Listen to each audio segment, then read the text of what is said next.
Welcome to In Focus with Ijaz here. The three-day online academic conference in the United States addressing Hindu nationalism was successfully held despite death threats to the organizers.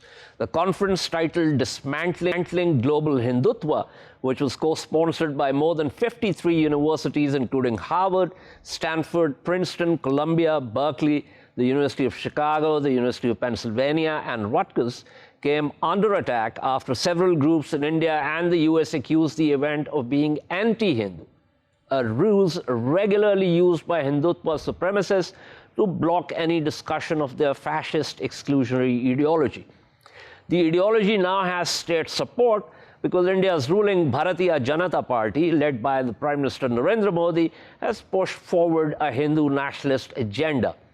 Since its coming to power, India's 200 million Muslims and low-caste Hindus have faced regular discrimination and violent attacks. Reports in the run-up to the conference indicate that several of the participants withdrew from the conference over fears it would lead to them being banned from returning to their families in India or being arrested on their arrival into the country. These fears are not unfounded.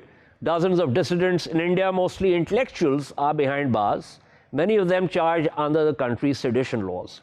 Meena Kandasamy, a speaker, had pictures of her children posted online with captions such as "Your son will face a painful death," as well as casteist slurs. Other academics have been forced to file police cases after receiving death threats.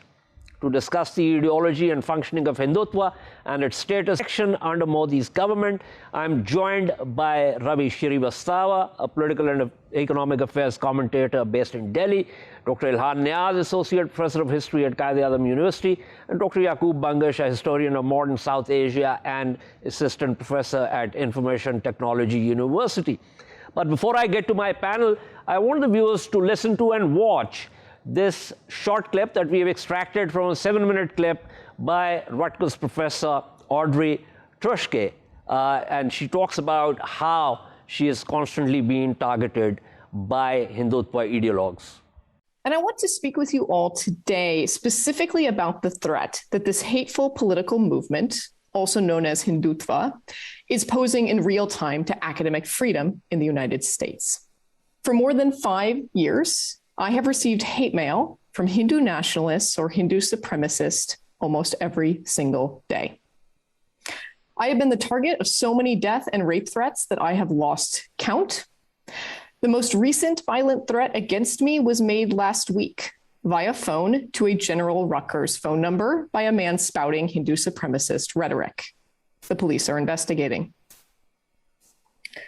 My family, too, have been threatened with all manner of violence, including my children, who are ages 3, 5, and 7 at present. I am the target of repeated smears and misinformation campaigns. Hindu nationalist groups have tried, unsuccessfully so far, to prompt my employer, Rutgers University, to take punitive action against me. Many Hindu supremacists openly discuss trying to influence the New Jersey state government, elected officials, and Rutgers administrators in order to silence me, a scholar. Some of this harassment has come from overseas, and a certain share comes from the United States. And the same folks who attack me for teaching about Muslims in India's past also demonize Muslims today as their primary enemy, as the main group to dehumanize as a foil for advocating for Hindu supremacy. Many other scholars of South Asia have been targeted as well, as you have heard, not only by nationalists overseas, but also by US citizens who are part of this homegrown branch of Hindu supremacist hate. So that was Professor Truschke from Rutgers. She obviously has a lot of work with reference to the Mughal period. Mr. Shrivastava, what do you make of what happened in the run-up to this online conference, which was not just, Christian professors or Muslim professors? We're talking about Hindu professors, intellectuals across the world. Give me your sense of how you look at, the death threats and various other harassment tactics used against the sponsors of this conference in trying to get the universities to prevent this from happening? Aizaz, first of all, your opening remark gives me a lot of satisfaction that the conference was successfully organized and people could share their views, which is most important at this point of time. As regards this hate brigade is concerned, nobody can escape from them. This is a RSS brand of Hinduism. They call it Hindutva. Hinduism, Hindu as a religion, is a very tolerant religion and it accommodates everyone and it's a way of life. It does not teach you anywhere any kind of hatred, whether it was Mughals or whether it was Britishers or whether it was any other force. Now, this kind of intolerance, what you saw in US by 53 universities organizing this Dismantling Global Hindutva program and the kind of threats you have been sending, there is a large group of people based in United States and other countries who have become emboldened with the advent of Mr. Narendra Modi becoming a Prime Minister in India. Those people did exist earlier also, that Hindu Janjagriti Samiti and all those their kind of organizations did exist earlier, but prior to 2014, they did not have any courage and guts to threaten people like this. You can imagine that online 30,000 emails appearing in a flash of time and 1 million emails being sent to threaten people that they should not contribute to this kind of organization. We are no better in India as well. You must have heard on a small comments by Mr. Javed Akhtar, a prominent lyricist, the Munawwar Rana, the Shair, and all kind of intellectuals.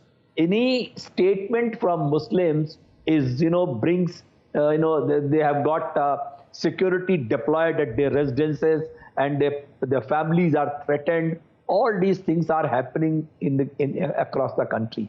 And this brigade, you may recall, there was a Howdy Modi program organized sometimes in February 2020 when Mr. Trump was, the chief guest and all kind of bonhomie was prevalent in US. And that program was organized by most of these people only who are spreading this kind of threat. I heard Trishke's statement. It indeed very painful, and it shows that what image these Hindus are presenting to the world when they are talking this kind of a language. Okay. This is indeed very unfortunate. Yeah. Stay with me, Mr. Vassava. Let me pull in Dr. Yaqub Bangish into this. Yaqub, the interesting thing about Hinduism and Hindutva, there was a particular session on this topic, and the keynote was presented by T.M. Krishna, who, as you know, is a musician, artist, author, activist.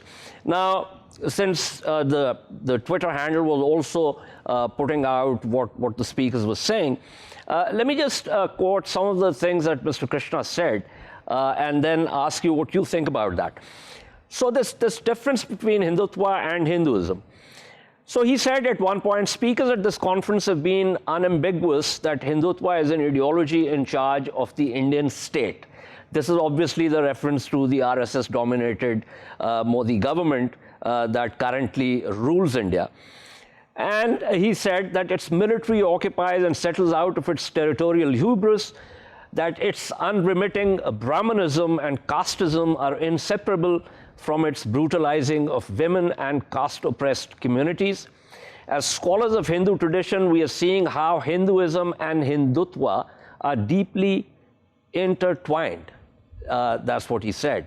While not all Hinduism is Hindutva, we believe strongly that we must not begin by denying the Hindu-ness of Hindutva, but that Hindutva is a powerful, vocal, and insidious form of Hinduism. So what do you think of these remarks, Yaqub Angish? Thank you, Ijaz. I think this keynote, and I actually did listen to parts of it when it was given, does complicate our understanding of what's happening. But I think one thing which is very much clear is that, as the earlier commentator also mentioned, that criticizing Hindutva is not equal to criticizing Hinduism. So I think that much, of course, a number of speakers did clarify. But what this keynote pointed out was that the base of Hindutva ideology emanates from Hinduism. So in some ways, I think the argument is very much similar where we talk about ISIS or Al-Qaeda, that they instrumentalize Islam for their needs, but it's not that what ISIS or Al-Qaeda is saying is Islamic in its core. And I think that's the same kind of distinction that is being made here. And that is a very critical distinction because, of course, it means that it does have some religious elements. It does have some elements because, these people who actually indulge in Hindutva, they actually do use Hindu Vedas. They do instrumentalize, in fact, Hindu teachings and the teachings of lots of Hindu sort of saints and sadhus. So it's not as if it's occurred in a vacuum. In that sense, it's a bit different when we compare Judaism to Zionism. Of course, Zionism has a connection to Judaism, but Zionism as an ideology, by the end of it, kind of moved away from Judaism to a certain extent also. So this was, this keynote was trying to explain to us, how sort of certain Hindu ideas kind of form the core of this Hindutva ideology. And as the earlier speaker was also mentioning that this has really become a major thing in the last 10 to 15 years. And this conference, I must say, it was an amazing opportunity because I don't think I've ever seen any conference, one being organized at such a mass scale, secondly, being attacked at such a massive scale, and third, actually surviving it.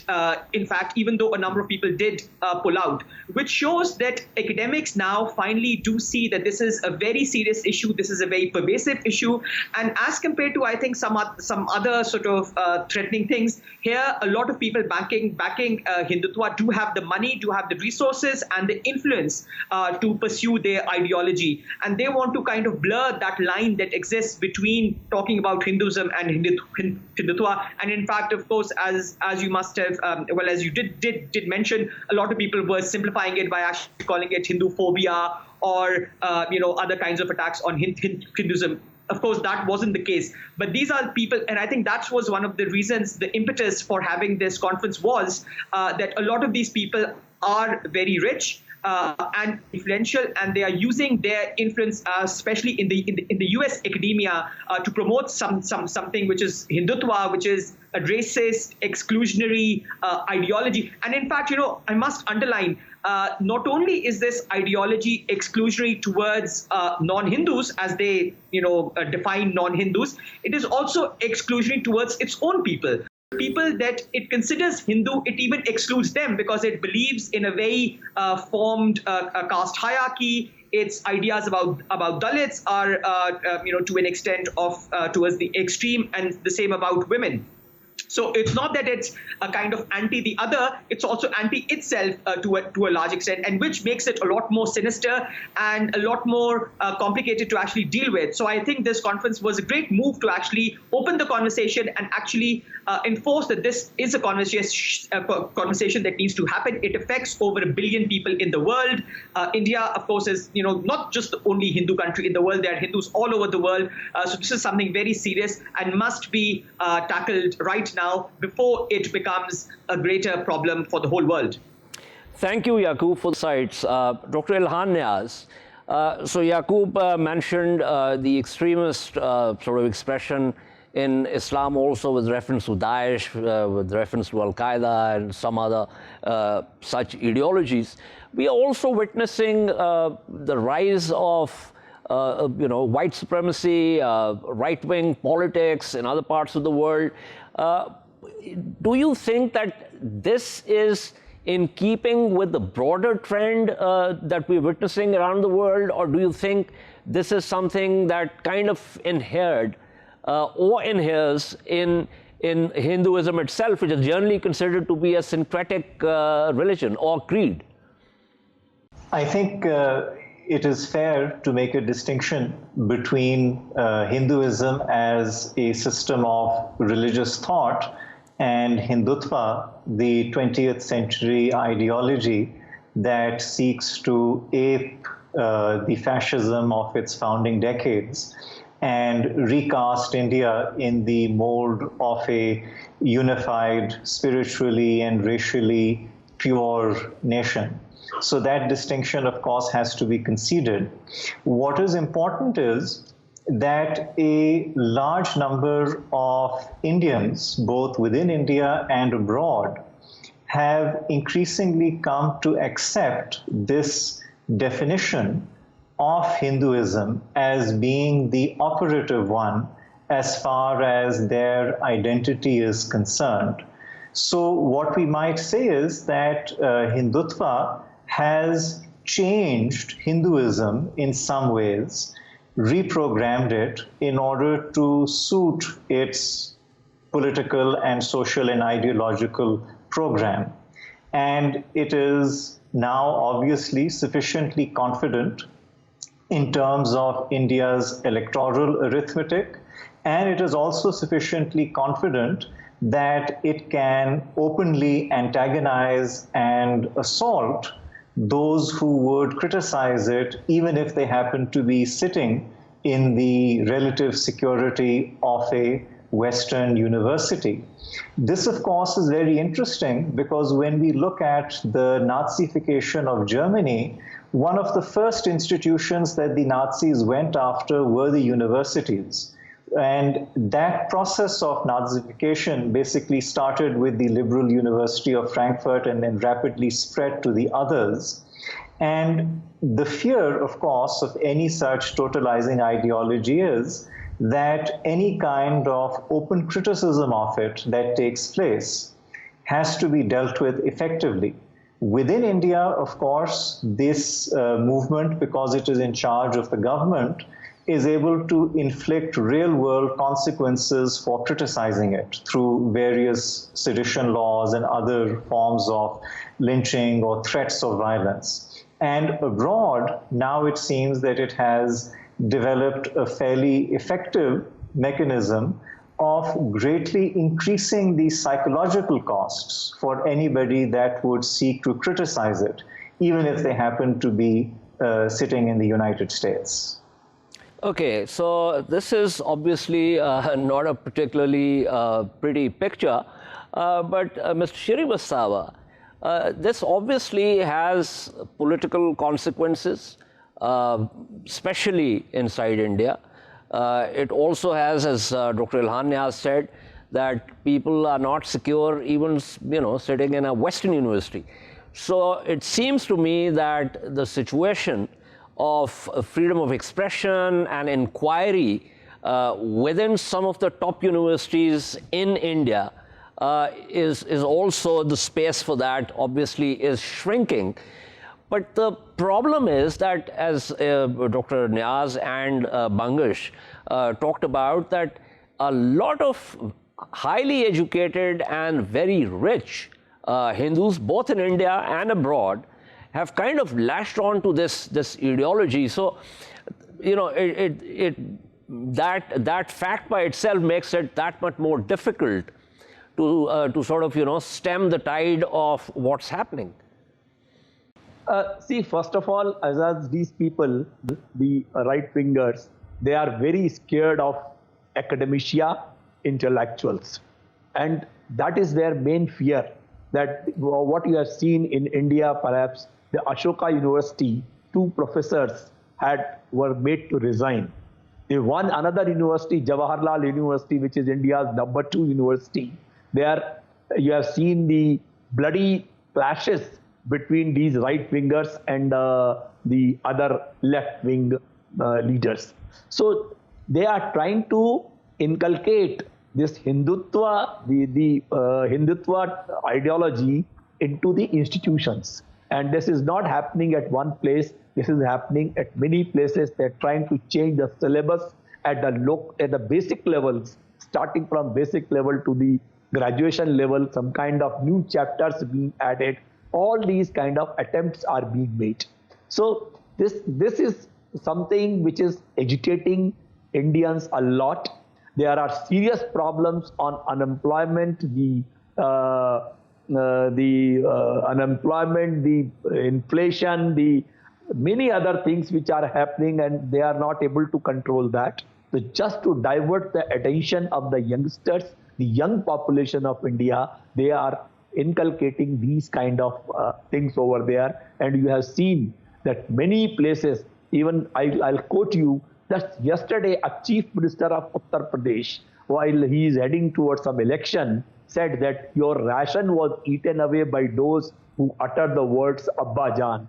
And a clear-cut,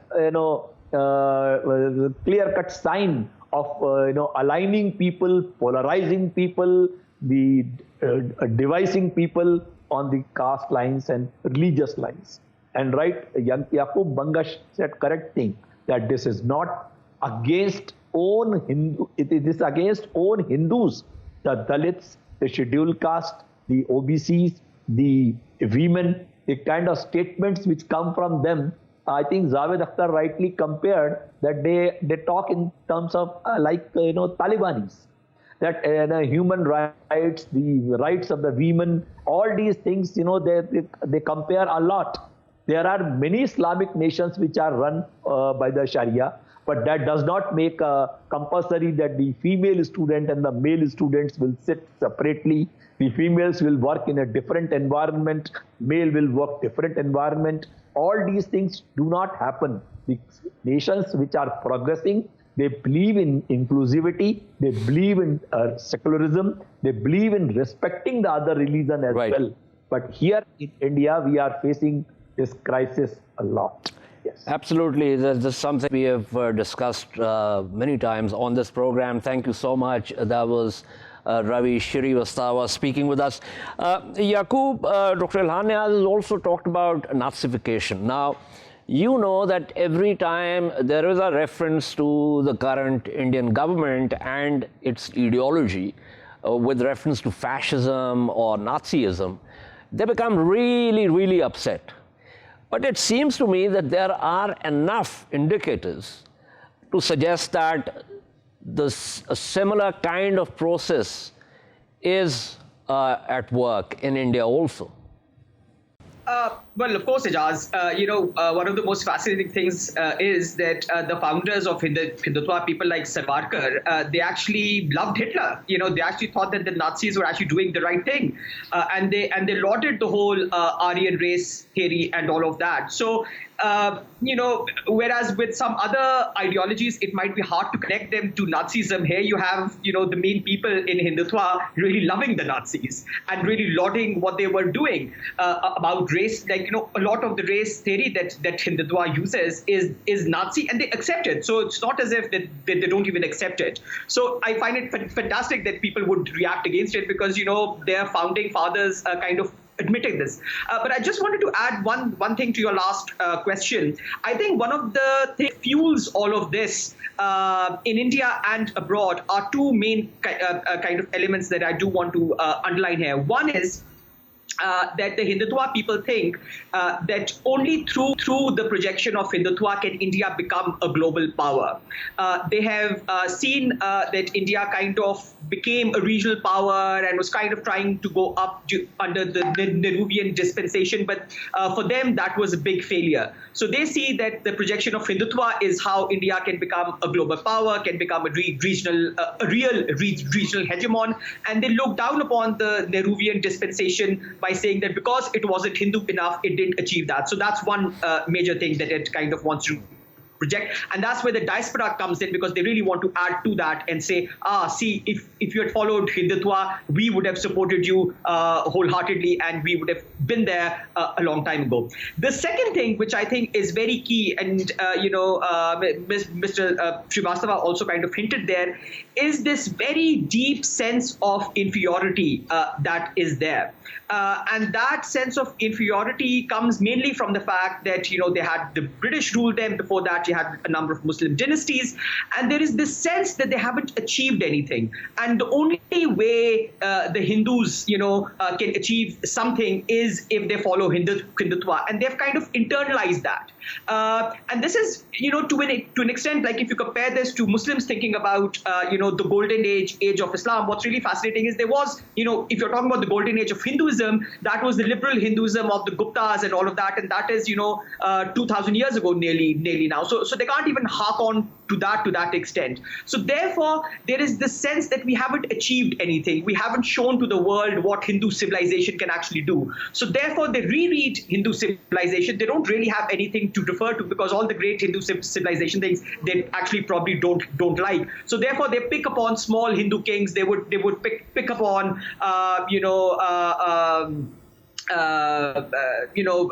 some Hindu kings, some like Maratha kings like Shivaji and others to latch on to, even though Shivaji was more Maratha than perhaps he was Hindu. And they would try to get away from this sense of inferiority. And I think that really underpins the whole reaction against Muslims. That underpins this whole kind of a siege mentality. Hindus are a majority in India, are an overwhelming majority in India, but they act as if they are a minority. So one of the persecuted by Muslims. So one of the refrains is that the majority is under threat from the minority. But I believe most fascist approaches, that this is the kind of thing that underpins them. I have to wrap up the segment also. But Dr. Ilhania, so there's the issue of masculinity, but quite apart from that. As I said in my opening, lots of threats in the run-up to the conference, but the conference did happen. Is that something you would consider positive in terms of the fact that, the academics, it was a pushback by them and they said, regardless, you can do what you want, but we're going to do this. And secondly, is this a beginning of a sort of greater awareness of the fact that there is this Hindutva, global Hindutva ideology that needs to be looked at and which needs to be undone?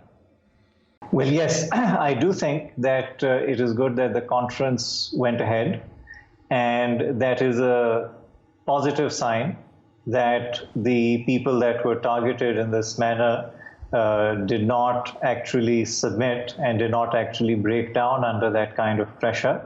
What will be interesting to see is that if the more serious threats actually lead to some sort of proper consequences for the people that are making these threats. So that is something to keep an eye on from a reporting point of view on this topic.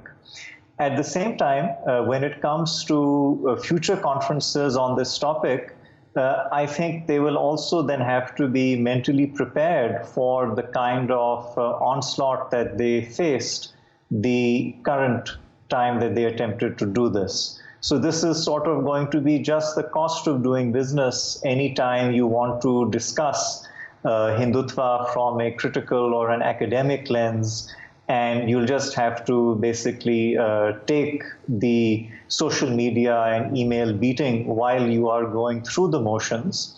And of course, if you can do that, then you can continue to hold events like these on a larger or on a smaller scale.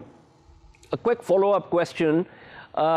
Would this also have any political consequences for the ruling party in India, considering that, this is now a statist ideology? Well, I think that there really aren't going to be very many political consequences for the Indian government or for the BJP or the RSS combine that rules India. India is simply too important a market for Western big businesses, and it is also too important in terms of American strategic rebalancing against the Chinese. So the Indians are reasonably confident that they can get a free pass on this. Yes, of course, some congresspersons or some individuals might speak out against them, take a notice here and there, etc. But really nothing that would actually disrupt the willingness of the Indian government to continue to inflict this kind of psychological pain on anybody that wants to discuss it critically. Okay. Let's see when this kind of pushback reaches critical mass. But thank you so much, Dr. Ilhan Niaz. Thank you, Dr. Yaqub Bangish, for your insights. We shall take a short break and return to discuss the IAEA Iran agreement. Stay with us.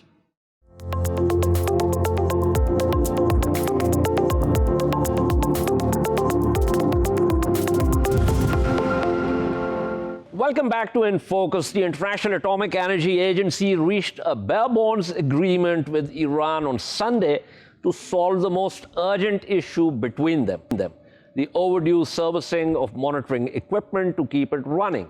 The IAEA chief, Rafael Grossi, obtained the agreement in a last-minute trip to Tehran before a meeting of IAEA's 35-nation Board of Governors this week. Western powers were threatening to seek a resolution criticizing Iran for stonewalling the IAEA. But Grossi was very clear that this is a stopgap arrangement.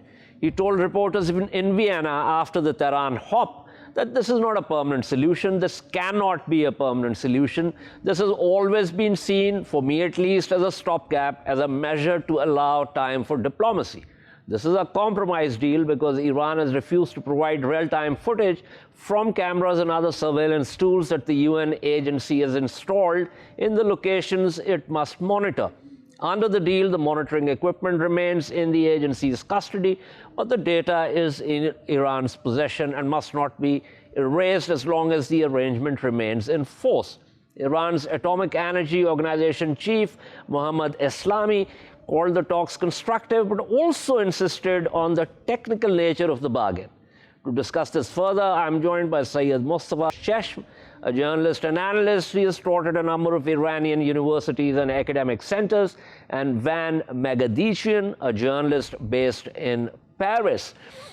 So let me begin with Van here. So Van, the critics of this entire process are very clear that Iran is playing a very clever hand, and by delaying and going back on some of the basics of the original JCPOA, it is acquiring and honing the necessary technologies and skills to get to a point where it will be just one turn away from developing nuclear weapons capability. So given this, given the fact that there's, the world is still waiting for a seventh round in Geneva, in Vienna, what do you think of what's going on here? Hello, Ajaz. Thank you for having me on the show. I think your point is important because what's going on right now with Iran's approach to the crisis is a smart one. It's a long-term game.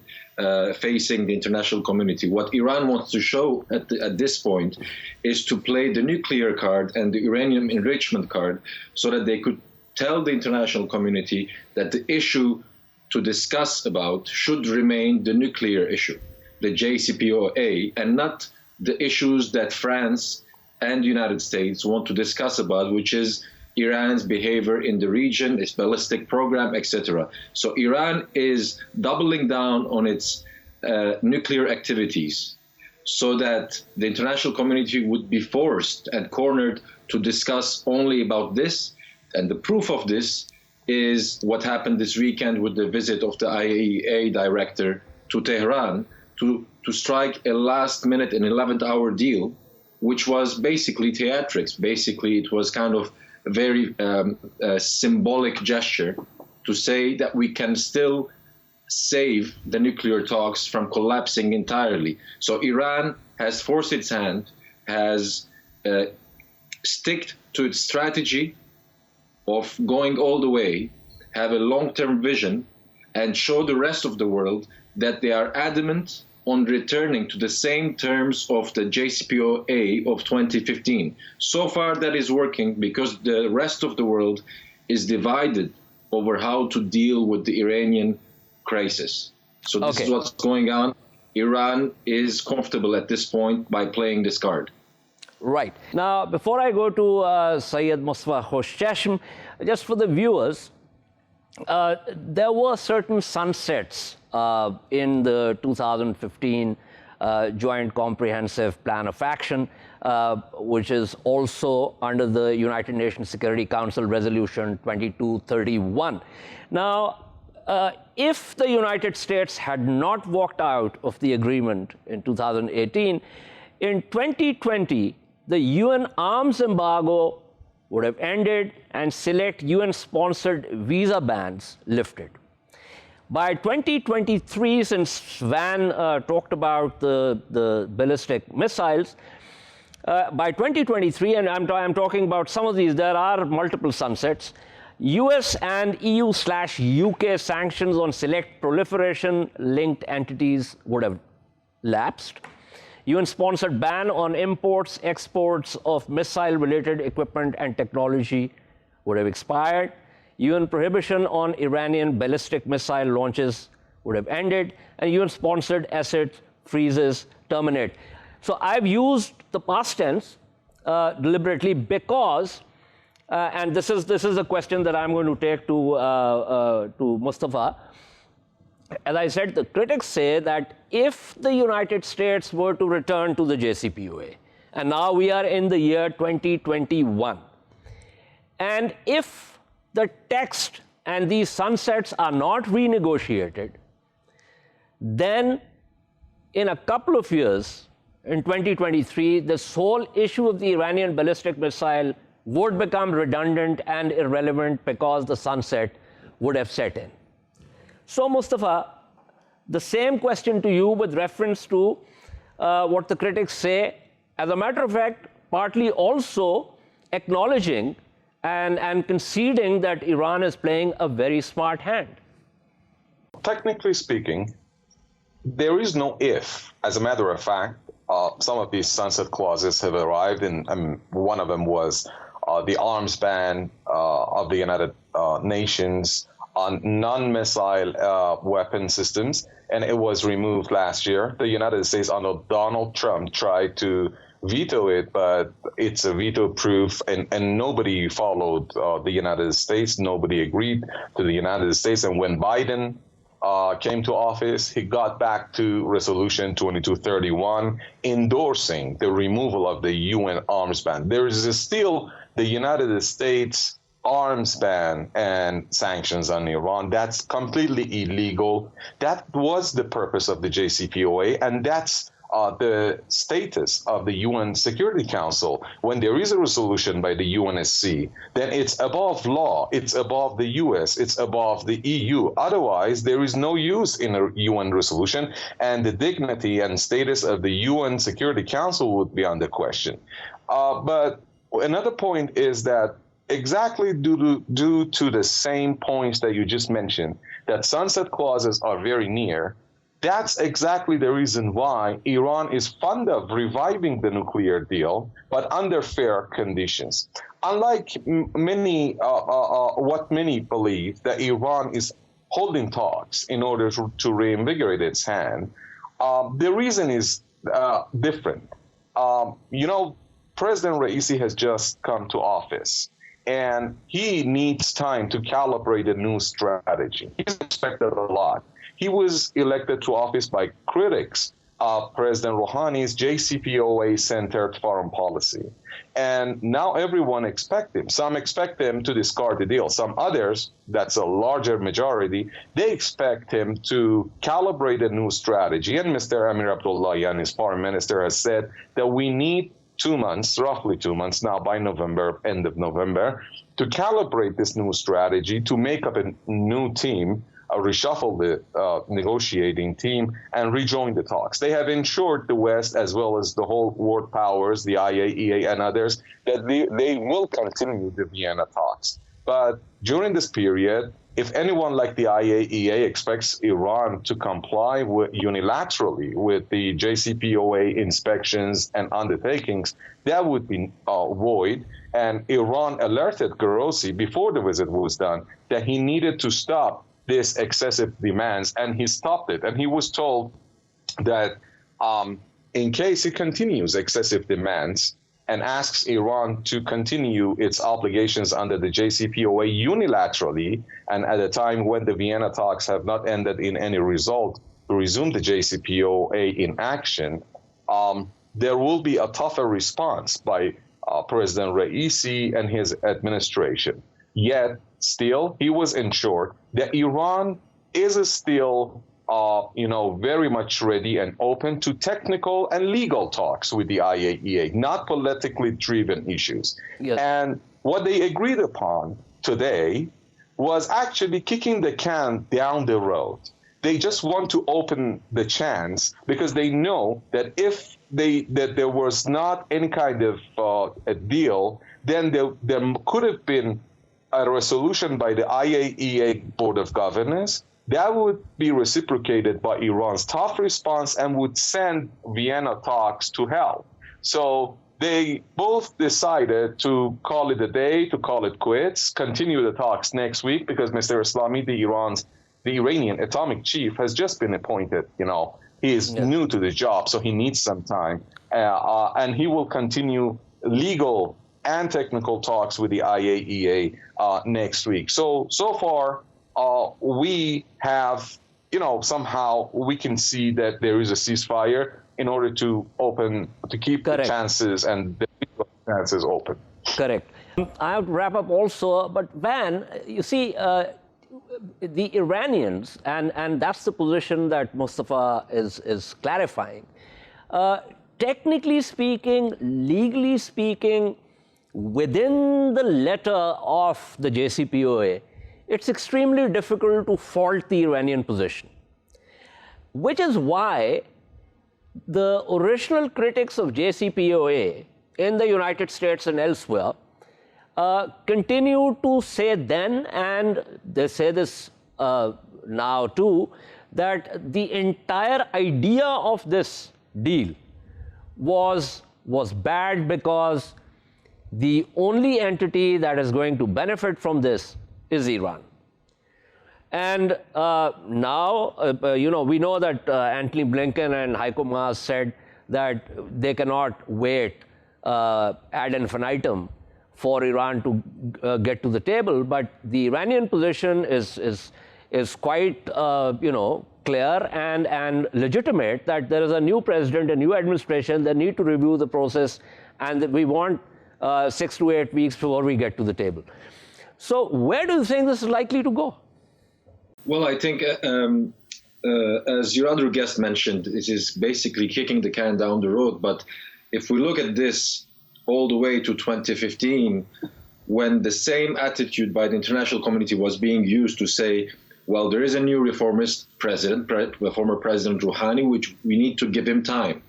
At this point now, we're talking about the same thing. What just happened over the weekend was probably basically trying to give the new president Raisi some time to gather the establishment around him so that he would be stronger. We have a new president in the United States who disagrees with the former president on the approach on Iran, but is trying to negotiate and see how to approach this.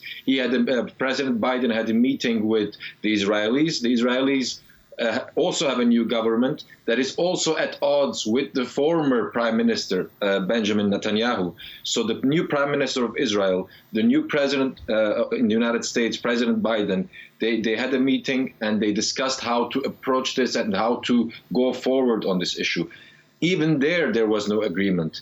The Israelis want to keep the military option on the table when talking to the Iranians. The Americans have failed to do so until now. So this is giving Iran more flexibility in approaching this crisis. They are saying we're not in a rush.